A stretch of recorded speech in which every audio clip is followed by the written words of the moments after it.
jërë ngeen jëf mbokk yi ñuy rafetlu seen ànd ak seen site dakarmatin.com fas yéene ñëw niñ koy defee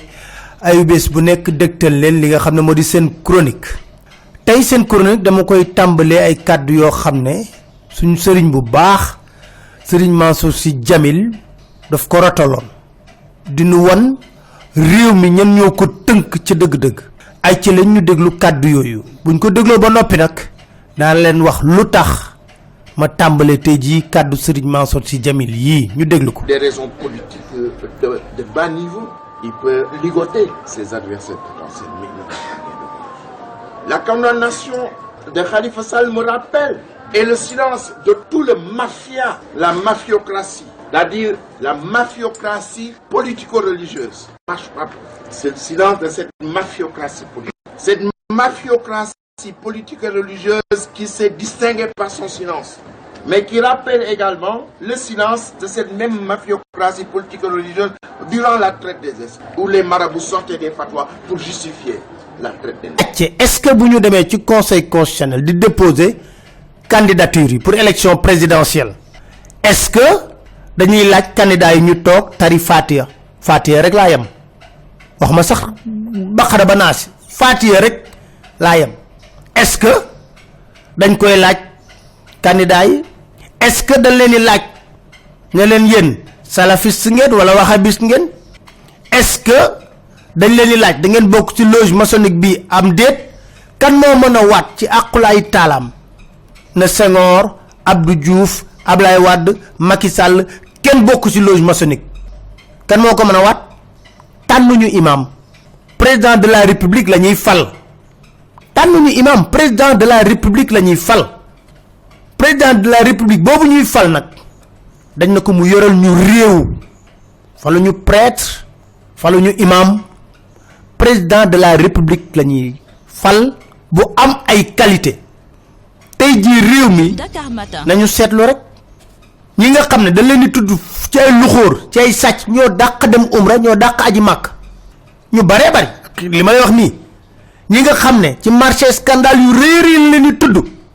ña ngay umra ji di aji màkk mbubboo jullit bi. président bi ma bëgg yàlla na doon sax até mais xam nga lu ma koy wax na nga fexe ba bul sàcc sunu xaalis na nga fexe ba alalu réew mi nga bàyyi ko fi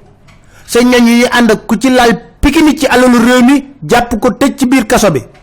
mu delloon suñu xaalis. na nga fexe ba xale yi bu ñu yeewoo bëgg jàngi l'école professeurs yi duñu grève ndax lépp loo xam ne soxna nañ ko fajal nañ leen ko.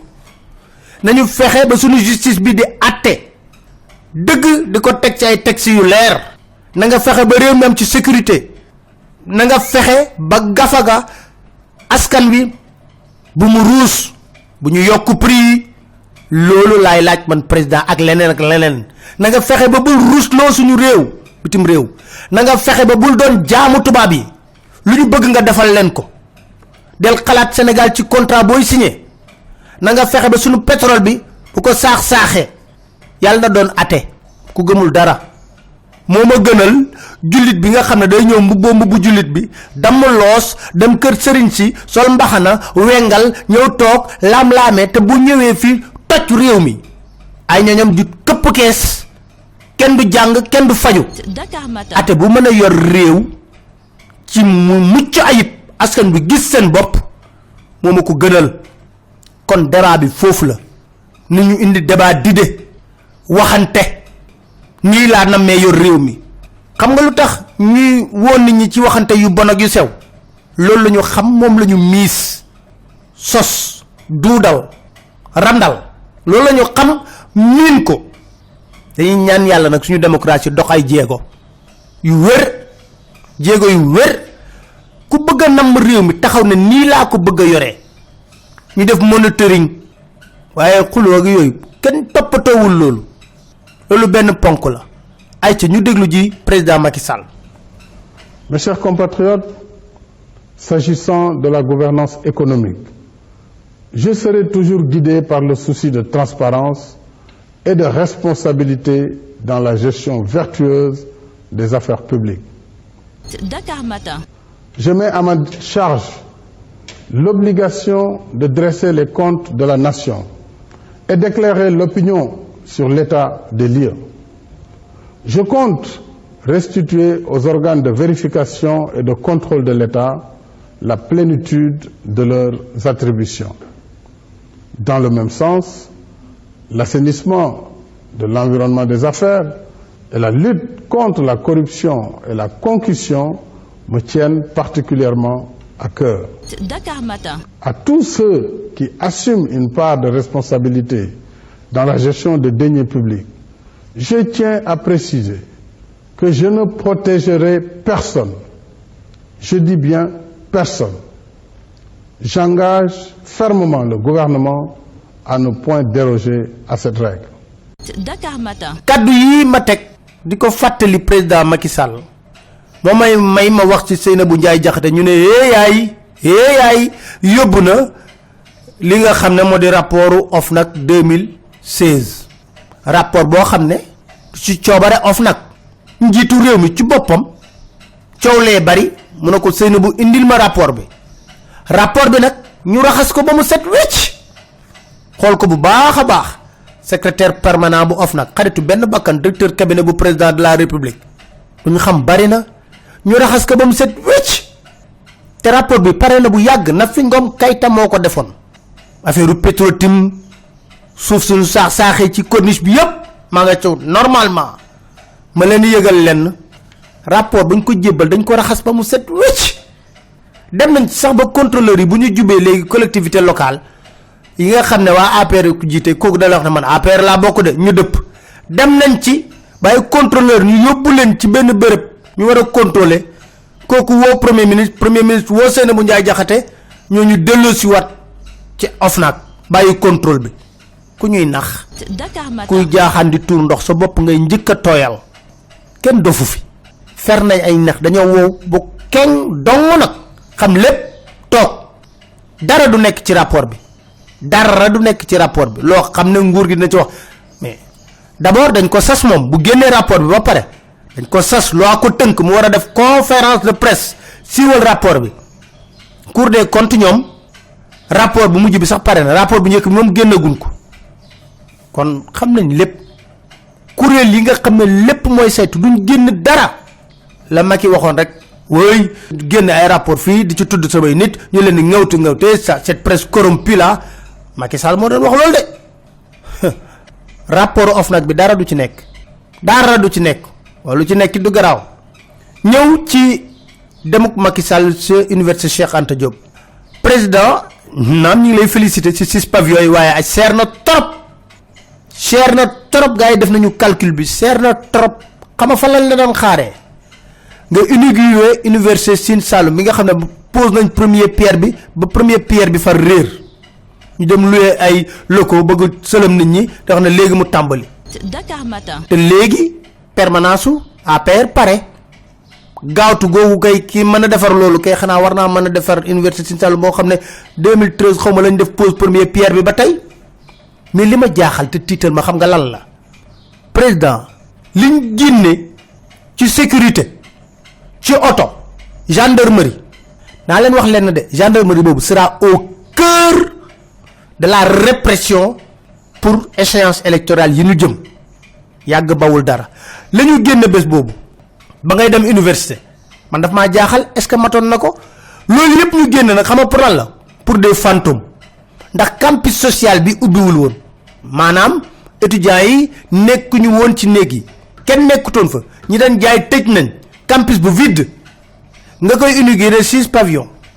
ñu fa arsenal sécuritaire bo xamné da ngay né état de siège état de guerre way kuy defal lu bax ay nit té bo démé di len ko jébal da ngay tit ba li ñuy mobiliser ci arsenal de guerre day doy war xana kon yow fogo né da nga def lu bax xana fogo né da nga def lu bax loolu yépp ñu génné nak dafa am luñ ci jublu té mom ngay gis politique d'intimidation appeuré nit ñi loolu lañ ci jublu du leneen té man ma lay wax né gendarmerie sera au cœur de la répression mais laccé est-ce que inaugurer 6 pavillons bo xamné ay fantômes ñoo fa nekkon jaron na loolu yépp Dakar Matin bo noppé war nga wo wa gendarmerie li ngeen def dafa ëpp tee leen dal leen ndax matu ko woon génn nañ ba génn yoo xam ne fa jéggi dayo may wax ne xanaa kon yow booy dem campagne électorale char de combat ngay wàccee ci gox yi xanaa char de combat ngay wàccee ci gox yi rax ci dolli waxal gendarmerie ñu yokk Kër Massar gi nga xam ne ni ñaa ngi fay ñàkk seen bakkan 10 gendarme moo fa nekk 300 000 habitants bu ñu la mën a defalee loolu kay xanaa war nañu aar askan wi yeewoo ca Kër Massar ndax de ñoom sonn nañ waaye Arsenal bi ñu génn fii nit ñi ba ñu rombee ci corniche bi sax dañ den reetaan jeexal ak kaddu yi nga xam ne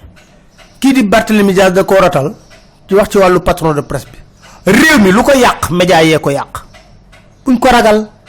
taa bu ñu attaqué journalistes yi nit ñi di mer mais ku ci gis sa bopp yaay mer déedéet saa su ne ñun tamit ñu jóg di wax ci ñeneen ñun suñu milieu li ci am fa jéggi dayoo patron de presse yi rek ñoo ci dund nekk ay homme d'affaires yor des groupes de pression waxuma groupe de presse des groupes de pression te nag may wax ne Ablaye Wade lim leen defal Macky Sall mënu leen ko defal ndax Wade tabe gi nekkoon ci moom foogu mën a nekk na ci président Macky Sall bokk ay ñoñam ñoo koy wax kon may wax ne lii dëgg ba nekk dëgg réew mi média dafa war a jouer rôle am ci wàllu démocratie ci wàllu tabax réew mi waaye moo yor média di ko yoree nu la neexee média yi rek média privé ay moomeelu nit la ay famille ñoo ko moom loolooy dëgg 3 groupes de presse yu fi mag yépp ay famille ñoo ko moom ku nekk ay famille ko moom famille yi seeni intérêt la ñuy gérer loolooy dëgg aussi tey jii aide à la presse day génn nañ lim journaliste yoo xam ne yëg nañ sax na seen kër dugal lañ fa aide à la presse Dakar Matin. nañ lim journaliste yu ko yëg duñ ko sax yëg aide à la presse buñ ko yëkkatee pour lan la pour neen la pour organe de presse bi la tey jii patron de presse ñooy dem ñu defal leen amnistie fiscale dindi leen lépp lu leen yoreel ci impôt may leen ko parce que waxtaan na ak président Macky Sall ñu dindi leen ko pourtant de impôt yooyu dagg nañ ko ci ñi nga xam ne ñoo fay liggéeyee seen bërëb bi est-ce que dina delluwaat ci ñoom tey jii ñaata suuf lañ leen daggal ci réew mi donc médias yi am nañu problème bu rëy am na responsabilité timit ngir lan fexe ba suñu réew nekk ci dëgg duñ faral kii bàyyi kee duñ xañ kii jox kee ñu yemale ñëpp loolu mooy lu jaadu loolu la démocratie laaj ay groupe Sud Communication ba ñuy judd 87 pour xeex la woon pour démocratie mën a am ci réewum Sénégal moo tax mu jur lu mu jur kon tey jii ak a bëri lu ñuy nëbbal président Macky Sall ba damay dégg benn patron de presse wala kenn kilifa na ma li nga wax de dëgg la man ko ndax xam ngeen ko lépp lu ma leen wax yéen a ma ko gën a xam Dakar Matin. kon dañoo am responsabilité historique mais nag sénégalais yi dofuñu de ak ñoo soree dof xipp nañ seen bët di xool ku nekk xam nañ fa nga far ak la ngay def ak la ngay dil xam nañ ko bu baax a baax leen sant di leen gërëm di leen dig daje seen beneen chronique seen site dakarmatin.com incha allah